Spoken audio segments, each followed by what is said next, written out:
Hello watchers, watch out के episode 19 में आप सबका स्वागत है। आज जो घटना मैं आपको सुनाने वाला हूँ एक सच्ची घटना है जो हमारे पड़ोस के एक परिवार के साथ घटी थी। इसके पहले कि मैं ये कहानी शुरू करूँ, आप इस चैनल को सब्सक्राइब करें और बेल आइकन को प्रेस करें ताकि आपसे वॉच आउट की कोई अपडेट मिस ना हो। बात है 2002 की। मैं तब 10 साल का था। हमारे पड़ोस में एक परिवार रहने आया। उस परिवार में 3 लोग थे, एक कपल और उनकी 7 साल की बेटी। वो खुशमिजाज थे और सबसे मिलजुल कर रहते थे। उनके और हमारे परिवार में एक खास बॉन्डिंग थी। अंकल जब सुबह काम पर चले जाते तो आंटी हमारे घर आ जाती। फिर वो और मम्मी काफ़ी देर तक बातें करते। कभी कभी वीकेंड्स पे हम दोनों परिवार एक साथ डिनर करने बाहर भी जाते। कुछ दिन ऐसे ही बीत गए। फिर अचानक आंटी ने हमारे घर आना बंद कर दिया। मेरी मम्मी को उनकी फिक्र हुई तो वो उनके घर उनसे मिलने चली गई। जब उन्होंने दरवाज़ा खोला तो उनके चेहरे पर परेशानी साफ नज़र आ रही थी। मम्मी ने उनसे पूछा, क्या बात है, आप परेशान लग रहे हो? उन्होंने बात को इग्नोर करते हुए उन्हें अंदर आने का आमंत्रण दिया। मम्मी अंदर चली गई और फिर से उनसे पूछा, अगर आपको कोई परेशानी है तो आप मुझे बताइए, मैं आपकी मदद करूंगी। वो कुछ देर चुप रहीं और फिर उन्हें लेकर सोफे पर बैठ गईं। उन्होंने कहा, परेशानी तो है, पर यह बात मैं आपको कैसे बताऊं, ये समझ नहीं आ रहा। उनके मन में डर था कि कहीं मम्मी उन्हें पागल ना समझे। मम्मी ने उन्हें तसल्ली दी कि वो उन्हें समझने की पूरी कोशिश करेंगी। आंटी ने फिर उन्हें पूरी बात बताई। उन्होंने कहा, परसों रात को मैं और मेरी बेटी फ्रंट रूम में बैठे हुए थे। तभी मेरी बेटी ने मुझसे पूछा, मम्मी वो कौन है? मैंने पूछा, कहाँ? उसने कहा, वहाँ डाइनिंग टेबल पर कौन बैठा है?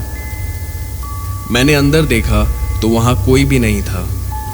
मैंने उससे कहा, बेटा वहाँ कोई नहीं है। उसने फिर से कहा, मम्मी वहाँ पर कोई है। वो मुझे देखकर हंस रही है। जब मेरी बेटी ने वापस ऐसा कहा तो मुझे थोड़ा डर लगा। मैंने दरवाज़ा बंद कर दिया।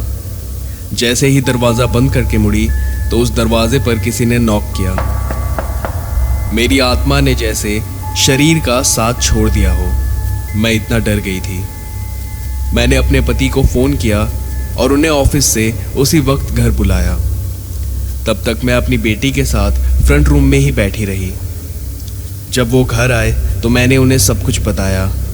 उन्होंने दरवाज़ा खोल कर देखा तो वहाँ कुछ भी नहीं था। उन्होंने मेरी बात का विश्वास नहीं किया और कहा, यह तुम्हारा भ्रम था और कुछ नहीं, खामखा मुझे ऑफिस से बुला लिया।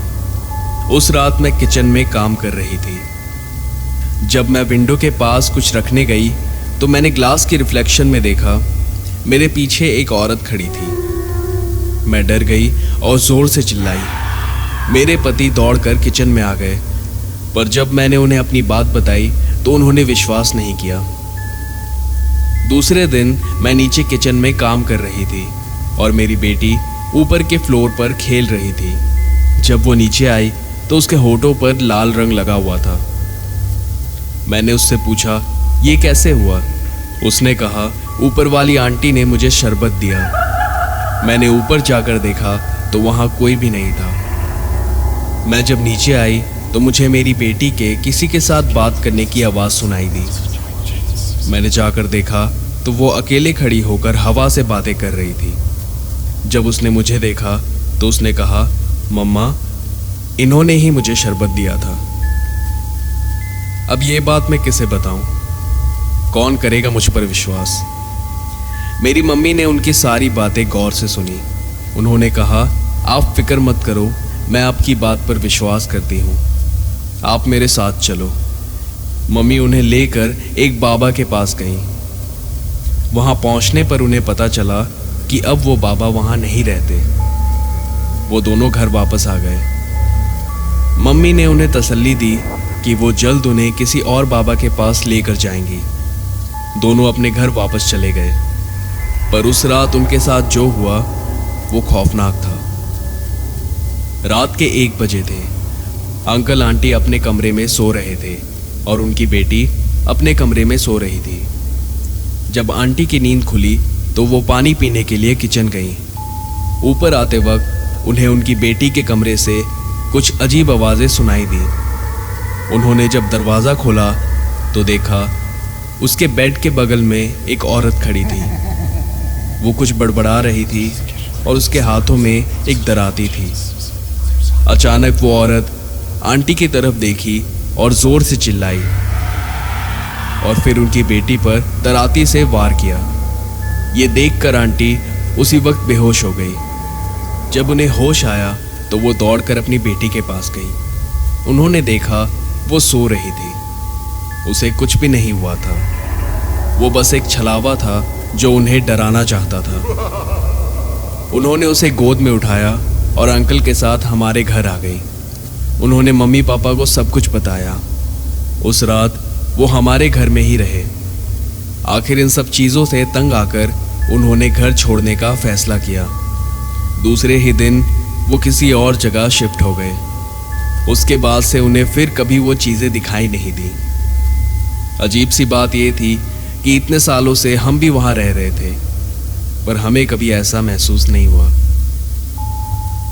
वॉचर्स, अगर आपको मेरी ये कहानी अच्छी लगी हो तो इसे अपने दोस्तों के साथ शेयर करें।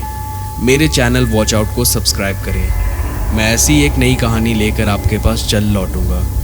तब तक के लिए be safe. Her her Mahadev.